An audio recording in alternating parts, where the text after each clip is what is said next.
Eccoci qua, siamo al tavolo dei signori Marcella, la signora Rosaria, lei di battesimo?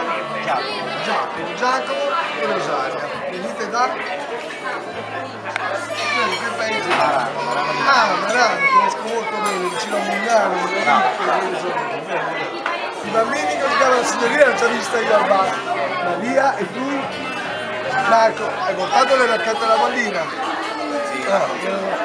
Allora, cosa abbiamo detto? Ma vi divertite voi qua? Vi vedo sempre a giocare, vi divertite? Sì, bambini soprattutto. E col wifi come la mettiamo? La mettiamo che non va bene, non va bene. Momento. A me con il mio computer. Io lo vedo che arriva tutto col computer, nel sistema, computer sotto computer, lato computer, L'altra mattina non sono riuscito, domani ci riprovo. Domani ci provo, me lo dice così lo vengo a vedere, faccio il tipo per te, giuro, poi non lo so. Secondo lei si metterebbe due scarpe di un colore diverso? No. Ne li porta. È un modo per farsi riconoscere questo verso, no? È metodico.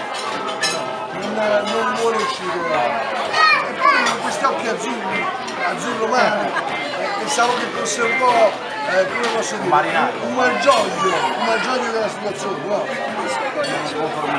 ciuffo quello con bianco, si vede, no? Lo vedrebbe un po', il ciuffo bianco, scarpe una rossa e una nera. No, Molto. Vabbè, abbiamo trovato una coppia conformista, però che sta mangiando. Auguri e buona preparanza. Ciao Maria. Ciao. Grazie.